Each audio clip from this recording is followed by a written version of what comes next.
Bien. ¿Alguien tiene alguna pregunta sobre cualquier cosa de la clase anterior o cualquier pregunta administrativa, ¿no? Al fin, ¿cómo quedó lo de este corte, profe? Ese corte va a quedar con un taller. El corte 3 va a ser un taller solamente.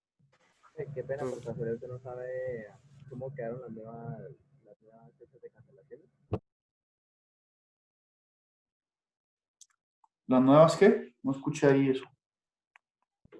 Fechas de cancelaciones, profe, es que hoy en una clase me comentaron que habían cambiado las fechas de cancelaciones. No sé si sea verdad o no.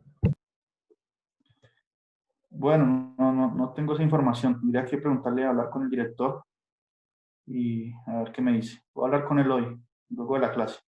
Le escribo al grupo a ver. ¿Más preguntas? Bueno, entonces hoy vamos a empezar el estudio de la transformada Z. Bien.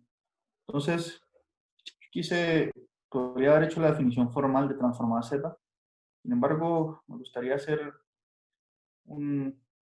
abordarlo desde el punto de vista de las señales digitales. Bien. Entonces, esta transformada Z tiene mucha aplicación en los cursos de control digital y digitalización de señales. Tal vez ustedes en su currículum, especialmente para los que estudian telecomunicaciones, tendrán un curso de esos. Entonces voy a abordarlo así y voy a usar ese lenguaje, el lenguaje de una señal. Bien, entonces, y vamos a ver de qué forma se define la transformada Z. La transformada Z podemos verlo así, adelantando, es un equivalente a la transformada de Laplace, bien, sino que es una transformada para una función de variable discreta. Ya no tenemos una función que depende de t, donde t varía en un intervalo continuo de tiempo, podemos pensar t como tiempo, sino que vamos a hallar la transformada de una función que depende de una variable discreta, bien, que depende de un n, donde n es un número natural. Bien, entonces en ese sentido, podemos ver la transformada z como la transformada de Laplace de una función continua que representa a la función de variable discreta x de n. Pero entonces, para llegar allá, vamos antes a estudiar un poco esta parte de señales digitales. Bien, desde un punto de vista mucho más tendiendo hacia el lado matemático que el área mismo de control digital. Entonces, una señal digital es una función que depende de una variable discreta y sus valores también son discretos. Es decir, que en su argumento entran números naturales y da como respuesta otro conjunto de números discretos. Entonces, por ejemplo, nosotros vivimos en una realidad analógica, es decir, por ejemplo, por ejemplo, la grabación de nuestra voz en el WhatsApp, por ejemplo, eso guarda información que es una señal, puede pensarse como digital, pero esa señal viene de una señal analógica que es la que producimos nosotros. Y entonces esa señal me está dando información en cada segundo de tiempo. Bien, entonces una señal la vamos a poder representar como una función continua que depende de t, y esa señal tiene alguna información. Entonces vamos a decir que esa señal es analógica si el dominio de la función es un dominio continuo en el tiempo. Bien, ahora la pregunta es por qué queremos pasar esa información de una señal continua en el tiempo, una señal analógica, es decir, que tiene todo tipo de información. ¿Por qué la queremos pasar a un dominio digital? Es decir, extraer de esa señal lo que consideremos de una sustancia y perder el resto de información. ¿Por qué se busca eso? Bueno, la respuesta es obvia, porque queremos almacenar esa información, entonces no podemos guardar todo lo que la señal tiene, sino los rasgos principales. Y además de eso, por una cuestión de transportar esa información que contiene la señal. Bien. Entonces, en ese proceso de digitalizar una señal, es decir, que yo recibo la señal en tiempo continuo, una función de variable continua de x de t, aquí estamos haciendo una aproximación teórica de todo este proceso. Entonces, hay el proceso de conversión de una señal analógica a digital tiene los siguientes pasos, que los software de computador lo harán. Estos pasos son conceptuales, pero un software lo hace todo simultáneamente. Entonces, hay una etapa, ¿sí me escuchan ahí? Sí, profe.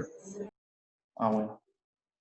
Entonces uno tiene una señal analógica, que vamos a pensarlo como una señal, una función de variable continua, y la queremos transformar en una señal digital, que es una función ya de variable discreta.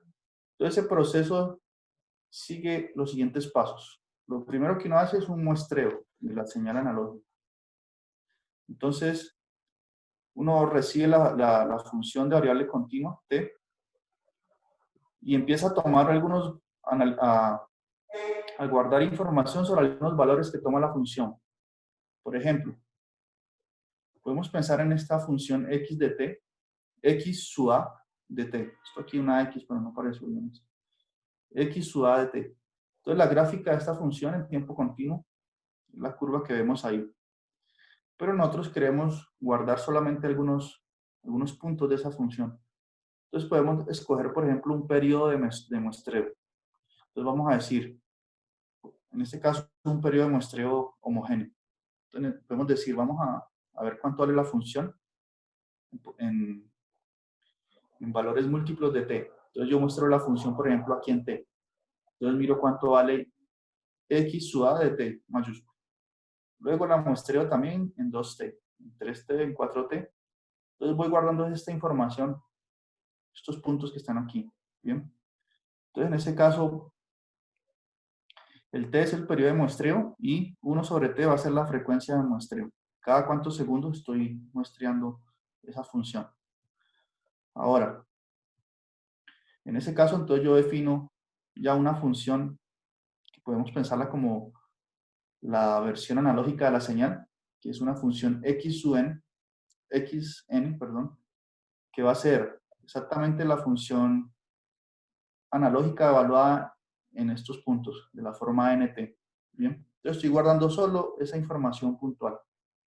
Entre más pequeño sea la frecuencia de muestreo, o mejor dicho, mejor decir, entre más pequeño sea el periodo de muestreo, pues estoy guardando más información de la señal. Entonces, en ese caso, ahí tengo una función x sub n variable discreta. Ahora uno también puede hacer el siguiente proceso, que es cuantificar la señal. Entonces, no solamente vamos a discretizar aquí el dominio del tiempo t, con estos valores t, 2t, 3t, 4t, 5t, sino que también yo puedo escoger unos valores aquí en el eje Y. Por ejemplo, estas líneas que puse aquí. Entonces yo voy a decir, bueno, mi función solamente voy a guardar información en estos puntos. En los puntos aquí, por ejemplo, digamos que esto es 1, 2, 3, 4. Entonces aquí, por ejemplo, yo muestré la señal en el punto T. Bien, entonces me da este punto aquí subrayado. Pero ese punto no está dentro de la discretización que definí en el eje Y. Mire. Entonces, ya no voy a guardar este punto aquí, sino que guardo el punto que está más arribita, el más cercano a la escala que definí en la cuantificación.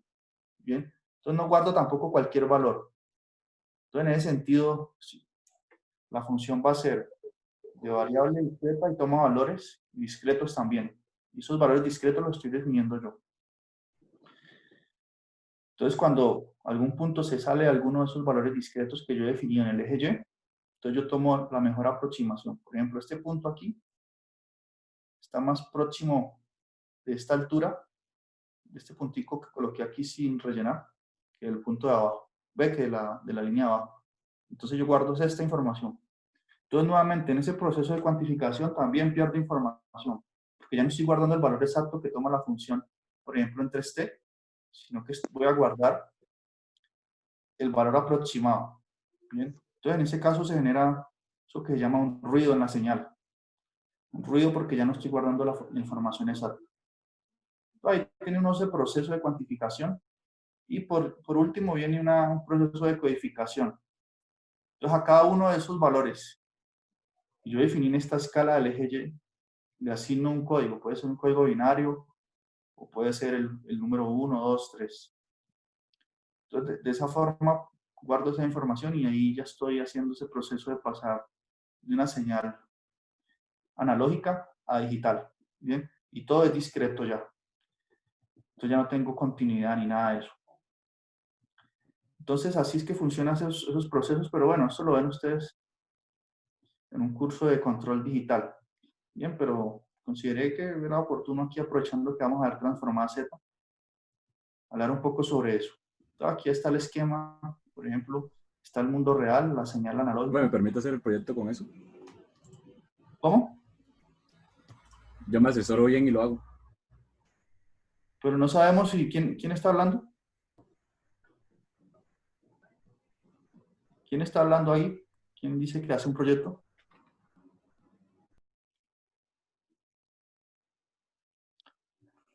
Lo que pasa es que por elección de la mayoría, de ser cortes a hablar con un taller. Sin embargo, sí es bueno tocar es ver un poco la parte aplicada.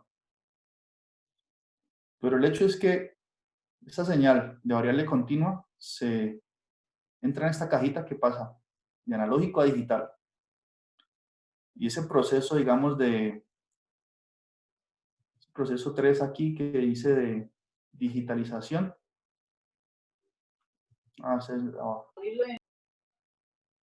Lo puede hacer el computador, o codificación, perdón. Lo hace el computador.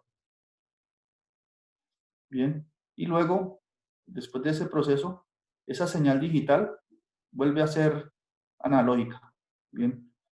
Y eso es lo que ya, por ejemplo, se va a reproducir. Por ejemplo, una canción que el cantante, bueno, da la señal analógica, se hace un proceso, puede ser autotune o lo que sea, y luego se queda la grabación. Entonces ahí ya de lo digital se regresa a lo analógico y esa es la señal que recibimos. Entonces, es el proceso de codificación. Bien. Entonces aquí podemos pensarlo así con una notación. Mire, llega la señal analógica, viene el muestreo, que es ese proceso que mencioné antes, definir discretización en el eje de tiempo con un periodo T mayúscula. Se obtiene esta señal XN. Luego se cuantifica, es decir, que se discretiza también los valores que puede tomar esa función. Entonces aquí tenemos la función cuantificada. Luego viene una codificación y luego sale la señal digital de nuevo al mundo real. Bien. Entonces generalmente se trabaja la digitalización de señales sin hacer este proceso de cuantificación. Suponiendo que estamos cogiendo aquí en el eje de tiempo un periodo de muestreo tan suficientemente pequeño, de tal modo que el error o el ruido que se genera de guardar la información de este punto aquí en lugar del verdadero valor que toma la función, ese ruido es tan pequeño que se considera despreciable.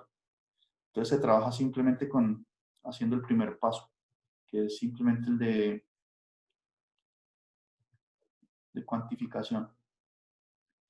Bien, y no se hace, perdón, el de muestreo y no se hace cuantificación, que eso es un ruido en la señal. Bueno, entonces a la final nos va a quedar pues una función de variable discreta que se va a llamar x sub n. Y con esas funciones que vamos a empezar a trabajar ahorita en la transformada Z. Bien. De ahora en adelante pensemos esas x sub n como una señal digital, porque su dominio es discreto. Depende de los números enteros. Es decir, números naturales positivos y también los negativos, menos 1, menos 2, y así sucesivamente. Entonces, a este tipo de funciones es que vamos a calcular la transformada Z, porque la transformada de Laplace es una herramienta para funciones continuas. Ya vamos a ver cómo se adapta para funciones discretas. Entonces, trabajando ahora con funciones discretas, vamos a tener varias formas de representarlas, ¿bien? Funciones discretas o señales digitales. Entonces, por ejemplo, uno puede representarlas así, por medio de puntos.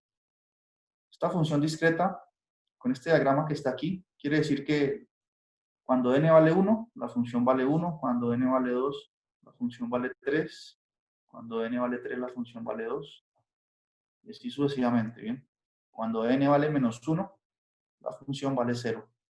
Y en los puntos fuera de estas, por ejemplo, en 1.5, esa función no está definida. Su dominio es exclusivamente los números enteros. ¿Bien? Y en el contexto en el que estamos estudiando esto, el parámetro n se denomina el número de la muestra, o la muestra enésima de la señal digital, perdón, de la señal analógica. Entonces tenemos una forma de representarla gráficamente, así como está aquí. También podemos representarla de forma funcional. Por ejemplo, miren que esa función vale 1, n vale 1. Y vale 5 menos n para n entre 2 y 4. N tomando valores enteros, ¿sí? O naturales. Porque miren, por ejemplo, si n vale 2, si sustituyo aquí en esta fórmula, n por 2 me daría 5 menos 2, que es 3. Entonces, claro, miren, aquí en 2, la señal, la función vale 3. Cuando n vale 3, que está dentro de este rango todavía, sería, el valor de la función sería 5 menos 3, que es 2. Es decir, que la función en 3 toma el valor de 2. Entonces, esa es la forma funcional. Y vale 0 en el resto. Aquí en el gráfico no lo dice, pero aquí en 5 vale 0 y en adelante va a seguir siendo 0. Aquí en 0 vale 0, en menos 1 vale 0 y hacia menos infinito también vale 0. Entonces hay forma funcional de representar la función. Está la forma gráfica o está la forma de tablas. Bien. De decir, por ejemplo, en 1 vale, aquí está la fila del n y el valor que toma la función en esos n. En 1 vale 1, en 2 vale 3, 3 vale 2. Es otra forma de representar. Así pues, tenemos varias formas de representar una secuencia. También lo podemos hacer por medio de estos corchetes. Bien. Estoy aquí resumiendo varias notaciones que usa el libro también. Entonces, por ejemplo, una secuencia infinita con origen en n igual 0 se representa de esta forma. Entonces, miren que aquí aparece una flecha. Hay algunos valores y aquí aparece esta flecha. Esta flecha aquí indica que esta es la función evaluada en n igual 0. Y esa flecha ya define todo, porque es como el antes de Cristo y el después de Cristo. Ese es el origen, ¿no? Entonces, aquí este número quiere decir que eso es x de 1. X evaluado en 1 va a 1. Este quiere decir que x evaluado en 2 da 3. X evaluado en 4 da 2. Bien. Entonces, la flecha indica ese origen. La función evaluada en n igual 0, aquí, da 0. Entonces, este sería, por ejemplo, la función evaluada en menos 1. Entonces, toda esta notación hay que tenerla clara ahí de representación para ver cómo nos plantean un ejercicio. Por ejemplo, estos tres paréntesis aquí, ¿ves estos tres puntos suspensivos? Indica que la secuencia, bueno, toma infinitos valores hacia la izquierda y también aquí esto indica que toma infinitos valores hacia la derecha. Pueden haber secuencias finitas también. Perdón. Pueden haber secuencias finitas.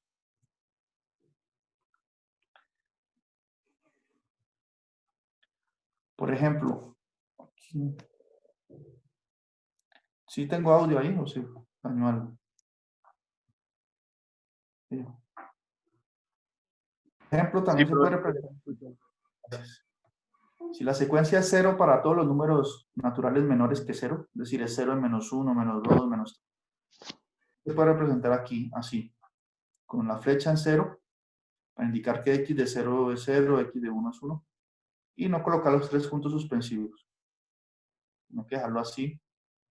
Y estos 3 puntos suspensivos indican que tiene infinitos valores hacia la derecha. Entonces, estas son formas de representar una señal digital, es decir, una señal. Vamos a usar ese lenguaje ahorita, aunque ya empecemos a trabajar estrictamente con el punto de vista matemático. Entonces, esto indica que tiene infinitos valores hacia la derecha. Y también, cuando la señal es finita, entonces puede ser que tome este número finito de valores, 0, 1, 3, 2, 1. Entonces, la flecha aquí nuevamente indica que x de 0 es 0, x de 1 es 1, x de 2 es 3, x de 3 es 2, y así sucesivamente. Algunas veces nos pueden presentar la secuencia de esta forma, sin colocar la flecha. Entonces se va a entender que se preserva ese orden. X de 0 es 0, x de 1, 1, x de 2, 3, etc. Entonces, de esas formas se pueden representar esas señales digitales o, si quieren, funciones de variable discreta. Entonces tenemos la tabla, la forma funcional, la gráfica o la forma extendida. Ahora, vamos a otra definición aquí. Entonces, también se puede representar la función por medio de unos impulsos. En el libro a la guía ustedes pueden ver ahí se menciona esos impulsos. Veamos un poco qué quiere decir eso. Entonces recordemos, a ver, aquí hablan de que para el análisis matemático de señales y sistemas en tiempo discreto es útil representar la función muestreada. Es decir, esta es la función analógica, la de tiempo continuo, a la que hacemos el muestreo. Es bueno representar esa función por medio de impulsos de Dirac o la función de Dirac. Y así se define la función muestreada x sub a de t con un un sombrerito aquí. Se define de esta forma. Entonces veamos un poco qué quiere decir esto. En el proceso de digitalizar la señal, aquí en la parte final, noten, uno después de hacer ese proceso de cuantificación y codificación, que nosotros dijimos que simplemente íbamos a trabajar con muestreo, suponiendo que la muestra el periodo de muestreo es pequeño o suficiente de tal forma que el ruido que se genera es despreciable. A la final uno regresa a esa señal analógica, la vuelve digital de nuevo. Entonces una señal digital, perdón, la señal digital la convertimos en analógica de nuevo para pasarla al mundo real. Entonces esa señal analógica tiene que tener dominio continuo, es decir, tiene que dar valores para todo instante de tiempo. Entonces, por ejemplo, esta es la señal digital. Si la queremos volver analógica, es decir, que tenga dominio continuo, ¿cuál sería una forma? Entonces, en estos intervalos aquí, por ejemplo, entre 0 y 1, podríamos darle el valor de 0. Entre 1 y 2, el valor de 0 también. Solo va a tomar valores exactamente en estos instantes de tiempo.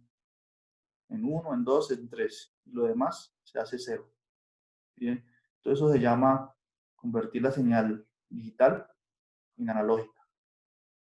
Bien. Es decir, convertirla en una función ya de variable continua. Entonces, para hacer eso, es que se introduce esa idea de un impulso. Bien. ¿Por qué? Porque podemos pensar aquí, tenemos la señal, no está ocurriendo, entre 0 y 1 no está ocurriendo absolutamente nada. Y de repente, en un instante de tiempo, exactamente en t igual a 1 aquí, ocurre este impulso, esta señal. En ese sentido será un impulso. Solo ocurre en ese instante de tiempo. Luego el sistema vuelve a ser 0. Y exactamente en ese instante de tiempo ocurre otro impulso. Entonces cada una de estas líneas aquí representa un impulso. A eso se refiere con el impulso. Y esos impulsos se representan por medio de una función que se llama la función delta de Dirac. Entonces, por ejemplo, la función digital, convirtiéndola a analógica de nuevo. Por eso aquí que coloco un T y ya no un N, va a ser la función analógica original por el impulso, que es la función delta de ira, evaluada en T menos N. Entonces ya voy a hablar un poquito sobre esta función. Entonces podemos pensar en principio que esta función delta de ira va a dar 0, excepto en el punto T igual a, en ese T minúsculo aquí, T igual a NT mayúscula. Es decir, podemos pensar en, entre comillas, que esta función va a ser 0 siempre, excepto cuando T minúscula coincide con NT. Bien, que ahí es donde se genera ese impulso. Entonces ese impulso va a ser, ¿cuál va a ser la magnitud del impulso? Va a ser la función original, la analógica, evaluada en NT.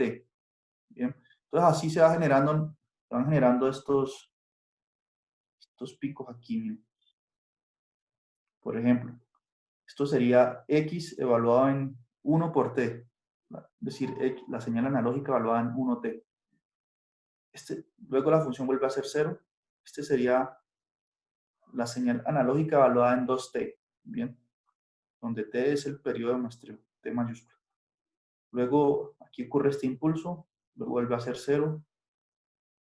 Aquí sería la señal analógica evaluada en 3T por medio de la función delta ira que aparece ahí al lado, la que da este impulso.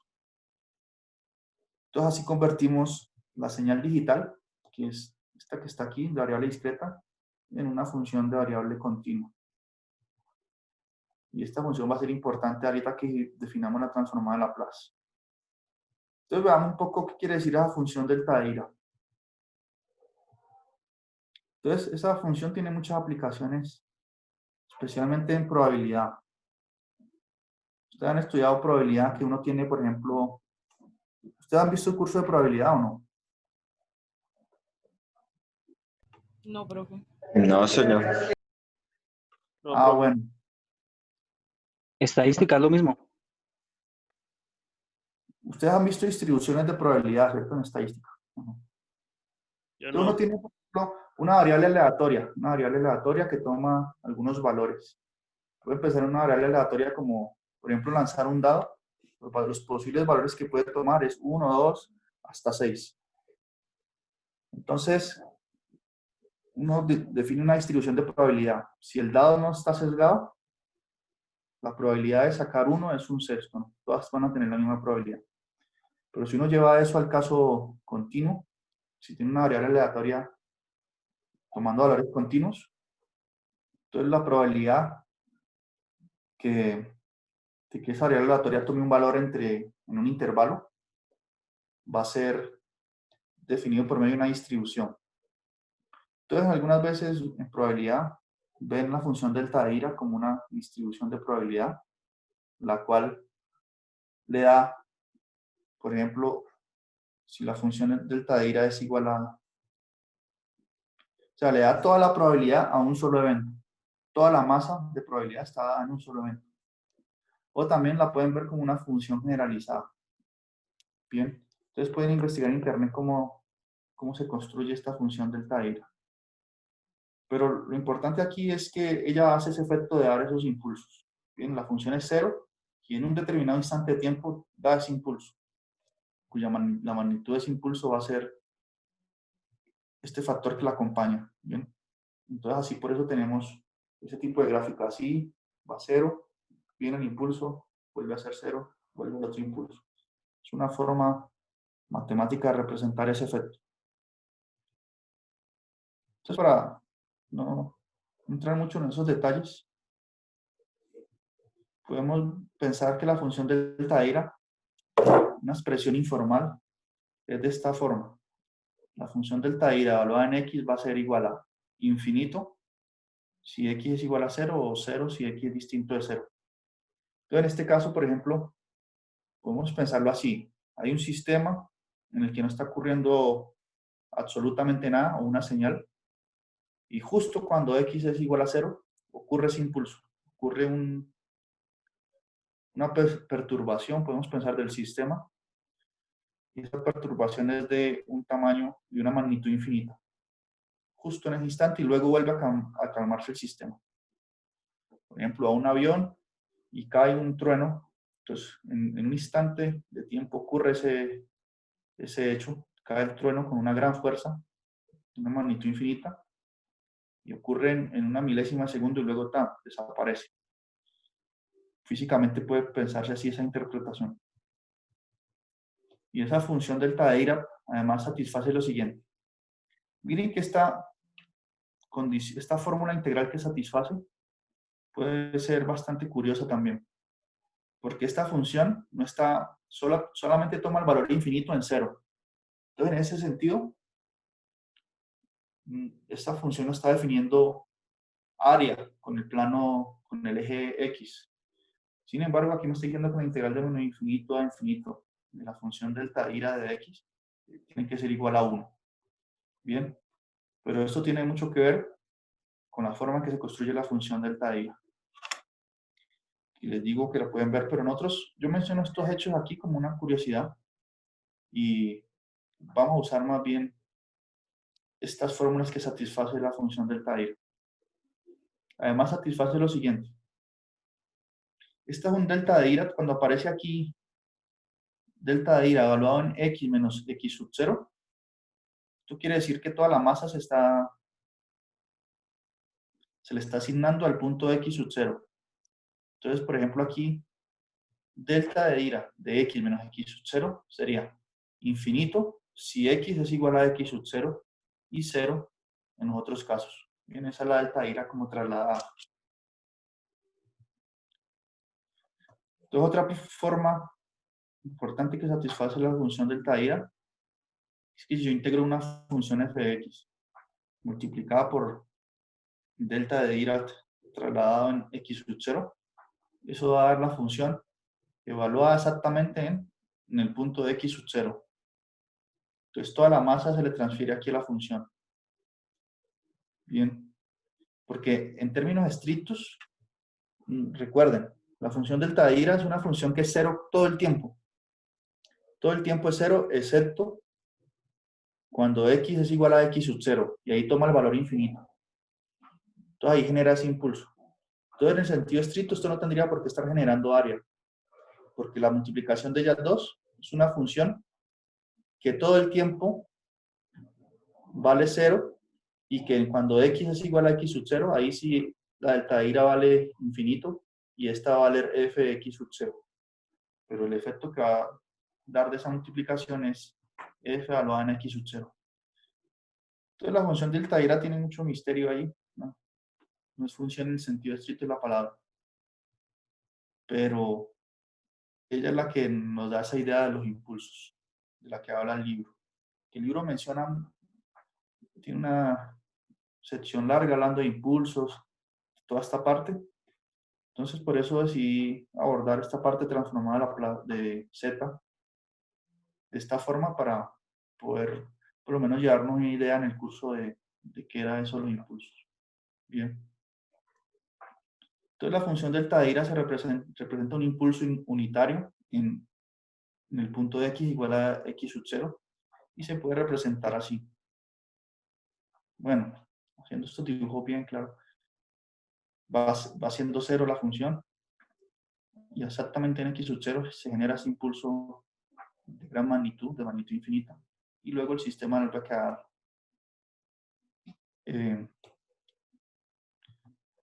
a quedar como si no hubiera pasado nada. Solo en ese instante ocurre eso. Entonces esa es la función delta de ira.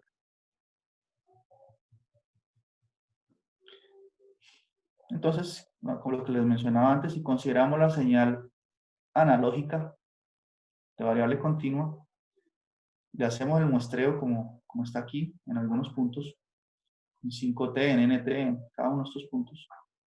Nos queda la señal muestreada XN, que es igual a la señal analógica evaluada en NT. Y esa señal, como ya vimos, esta variable discreta se puede representar así. Pero esta señal de variable discreta, una señal digital, no toma valores, por ejemplo, ni entre 1 y 2, ni entre 2 y 3, Y nosotros queremos nuevamente una señal analógica que represente a esta señal digital. Es decir, queremos una función de variable continua que represente la función de variable discreta de xn. Y por eso usamos los impulsos por medio de la función delta de ira. Todos los impulsos se van a hacer en todos estos puntos de la forma nt. Bien, por eso aquí aparece delta de t menos nt. Eso es para indicar que solamente en esos puntos, los puntos de muestreo, es que genero esos impulsos. Y el xan me dice de qué magnitud va a ser el impulso. Bien. Entonces este x, sombrerito aquí, sudada de t, es la señal analógica que representa la señal discreta y su gráfica es como la que aparece aquí. Ahora sí, esta función está definida para todos los valores de t. La anterior no estaba definida para 1.5. Esta sí está definida para 1.5. 1.5 digamos que es por aquí, entonces vale 0. Y solo toma valores aquí en los puntos de la forma nt. Ahora, ¿por qué es que hacemos eso? ¿Por qué buscamos una señal analógica, es decir, de variable continua, que represente la señal discreta? Bueno, para usar las técnicas de la transformada de Laplace, para articularla con esas herramientas. Bien. Porque la transformada de Laplace fue definida para funciones de variable continua en el tiempo. Como yo quiero definir algo equivalente para una función discreta, por eso hacemos esta transformación aquí. De pasar de analógico a digital de nuevo. Y de esa forma, entonces, la transformada de Laplace se va a definir un equivalente a la transformada de Laplace. Va a ser la transformada Z, en la que la transformada Z de la secuencia xn, la transformada Z es, si le aplica señales digitales, es decir, de variable discreta. Entonces la transformada Z va a ser la transformada de Laplace de su equivalente analógico, es decir, de la función analógica que representa la discreta. Bien, y en ese sentido ya articulamos las herramientas de